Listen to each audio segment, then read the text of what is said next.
Hello, welcome to this channel. I'm Dr. Ojo. Today, let's quickly talk about common mistakes that students make on their SOP, aka Statement of Purpose, aka Personal Statement, aka Letter of Intent. Whatever the case is, these are the common mistakes that I see people make in their Statement of Purpose. Let's get started. So welcome back. Let's get into it. I'm going to talk about the most important one first, which is you were not clear about your goals for graduate study. The people reading your documents, they really don't have a lot of time. If you think about it, think about all the things they have to do. And most of the time, the people that are reviewing your documents are volunteering for this process. They do not get paid to review your documents. So you really have to captivate them right from the start. So one of the mistakes that I see people make is they leave their purpose, they leave their goals still about the end of the documents. No, you don't want to do that, okay? That is risky. What I do advise is right from the start, limit whatever stories you want to tell, okay? Just, try to hit your purpose right from the start. You don't have to put it as the first line of the first paragraph, but you can make sure that it sort of appears in the first paragraph, because most of the time these people will not read all your document, everything you've written. Probably you have 2 pages. They are not going to read all these things, trust me on that. I'm not even a professor yet, and I can hardly read all these things. So just know that they would likely not waste a lot of time reading your documents. So you must ensure that you hit your goals. So your goal for graduate study, your interests, or your purpose, the reason why you really need a master's or a PhD. It has to be clear right from the start, right from the first paragraph. Okay, so try to include that in your first paragraph. Very, very, very important. Because come to think of it, it is called the statement of purpose, right? So your purpose should be clear right off the bat. That's usually what I do and what I ask people to do. And most of the people that do this, they are usually very successful if they have the other parts of their application right, of course. Everything complements each other. So I'm not saying this is the magic wand to get that admission offer, but it makes the life of the person reading your documents easier so that they can really get to know this person, and right from the start they understand their goals. Okay, so that is important. To buttress my point about articulating your goals clearly and early, this email is a feedback that was graciously given by a program that rejected a PhD application. Now you can see in the email, the professor that replied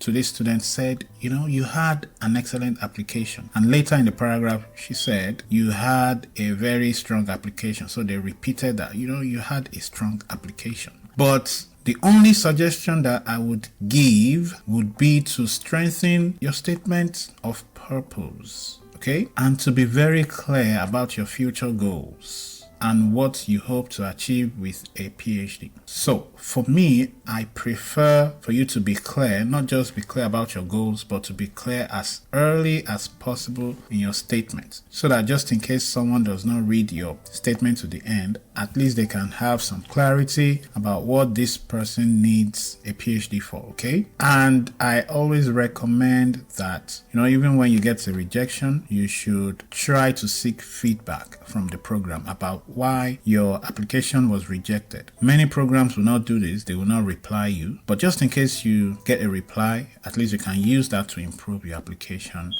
in the next cycle. So take some time to go through this feedback, and you can fully understand why a good application might still be rejected. Now, the second mistake that most students make, which kind of makes me angry personally, even as someone who reviews for you, you really did not tell them how you are a good fit with the program. You shouldn't make me figure that out on my own. You should tell me, because you've done the research, whatever purpose you've stated, someone in this department can help you achieve that. What your purpose is, in your first paragraph or wherever you put it in your SOP, I recommend the first paragraph, remember? For example, let's say you are interested in breast cancer research, right? But nobody in the department studies breast cancer. how do you really expect to get admitted into such program? There might be someone studying another type of cancer, but if it's not breast cancer, you really don't expect them to change up everything they are currently doing to accommodate you. So you have to fit into the current research areas or expertise in the department so that they can understand that, okay, this is someone, this is a student that we can train, or someone in the department can train. So you really have to demonstrate fit with current research programs or current faculty or professors in the department. Try not to introduce anything brand new. You can introduce something new, but it has to be related with something they are currently doing in the program. Now, this is true for US institutions. I understand for some opportunities in Europe or UK, they will ask you to write a proposal. So in such cases, you might bring something new. But if you are not asked to write a proposal, especially for US institutions and a lot of Canadian institutions, try not to introduce anything new in your PhD plan or in your SOP. Whatever you introduce has to currently be available as a training option in the department. So the third thing that students usually do, which is not really necessary. Now, I'm not saying this is absolutely ridiculous, like the other two that I previously mentioned, but really, I really wouldn't understand why a lot of students repeat their CV in their SOP. I mean, you already submitted a CV, I imagine, so they would see that you were a research assistant somewhere. Let's say you were a teacher, right, at a high school. So yeah, it's okay to say I was a teacher, but you have to explain this experience in such a way that they would understand that this experience will be useful for either yourself or useful for them, okay? Which is still part of demonstrating your fit with the program. So let's say you have taught in a high school for, let's say, 1 year. Now, they will already see that in your CV. So what I would expect you to do at this point is to say something like, I have gained a 1 year experience teaching high school students biology. You can mention the course. So I have a 1 year experience teaching high school biology, which will be important as I have the opportunity to be a teaching assistant at your university. You have to kind of link it with some opportunity. I've been a teacher. I taught biology to 20 students. That's great. So what? I always tell my mentees, you need to try to answer the so what question. So what? When you write something, you should think, so what? Why is this important? How should the reader absorb this? You have a teaching experience, but try to link it with whatever opportunity is available or whatever experience you think will be available at that school, in order to just show them that you are prepared. You know that this opportunity exists and you are prepared, to go through that experience at that new university because you already have the experience doing some teaching before. That's how to kind of link things together. Don't just repeat that experience from your CV. Some people just lift it directly and put it there without any explanation of how this will be helpful for them or for this institution or the program if they are admitted. So I hope you kind of understand the example that I gave. But if you are really confused, my SOP videos did a good job on how to kind of link this thing. I'm going to put that video below. It has had thousands of views, so please feel free to use my video as a template. We have explanations and examples in that video, so use that to kind of learn how to demonstrate your fit with graduate admissions program and how to explain your experiences and also link it with whatever is available in the department. So that's very important. So bottom line is, in your statement of purpose, try to make sure your reader, put yourself in the position of your reader to make sure that you would understand everything this person is saying and the usefulness of this experience if this candidate is admitted. So as the reader, without even looking at other parts of your application, Can I just read this document and say this person is a good fit for our department? So if you put yourself in the position of that reader and you can answer that question, then you would have written a very, very solid statement of purpose. So the final thing I'm going to talk about as a mistake most people make is that you have not done enough research about the school. Yeah, they can tell.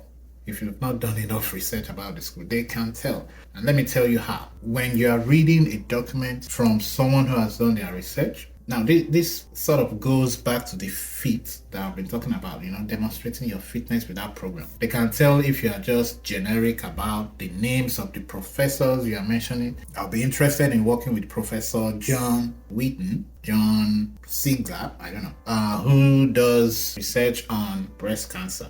That's great, but what I usually advise is most of these institutions or good programs have centers or core facilities or something unique. Try to mention at least one center or core facility that you think has resources or equipment that will be beneficial for the kind of research you have envisaged or the kind of research interest that you have envisaged in your statement. Now, I'm not saying you should not mention the names of professors. That's great. But let's say you're interested in breast cancer research, right? And you're applying to Stanford. Yeah, I'm biased because I'm in Stanford. So yeah, I understand that Professor so does breast cancer research, and apart from that, the core facilities or the Center for Cancer and Regenerative Medicine will be a useful resource for my kind of training or the training I have envisaged during this PhD program. Now, that means that center is in Stanford and you've gone through, all they do, and you know that you can still get some support from that center. You can mention core facilities like confocal core facilities or chromatography facility or, things like that. So just try to do additional research to know the kind of institutes or cores or centers that can support your research, apart from just mentioning the names of professors. So mention the names of professors that you want to work with, absolutely. But go a step further to kind of tell them that you've done enough research to know that they have other resources, either within or outside the immediate department, that you believe will be helpful for your training and development professionally, okay? So just go a step further to do that instead of just mentioning the names of professors. But if you can't find anything, most universities will put these things on their website. But if you can't find anything, it's okay to just stick with the names of professors. Now, what I'm telling you is how you can have an edge over others that didn't go that extra mile. Okay, so that's just an advice I would give. Go that extra mile and do a little bit more search. I know you guys apply to a lot of schools and it's difficult, but yeah, it's not going to be easy. And I hope people have not told you it's going to be easy. And I know it's hard because most of you are working as well while, trying to apply for schools, but it's hard. But in a year's time, I hope you would look back and think that, all you did, all your hard work was worth it. That's my prayer for you. So hopefully everything will be worth it in the end. So just keep working hard and think of how you can have that edge, how to demonstrate that fit with the program. Make sure your goals are clear right from the start, and make sure you just don't repeat your CV in your statement of purpose. And if you can do all that, you would have a great chance to get looked at for admission if other areas of your applications are great as well. So if you are confused on where to start, how to do all this, I have a very detailed statement of purpose lesson. I'm going to put the link in the description below and hopefully in the comment section as well, so you can check that out and prepare your solid statement of purpose. Don't forget that you need to solidify other areas of your application as well, not just the statement. So make sure you watch my previous video on things that admissions committee look at, especially if you're applying to schools or departments that waive the TOEFL or GRE exams, okay? So it's important. So that's all I have for you. I'll see you in the next video.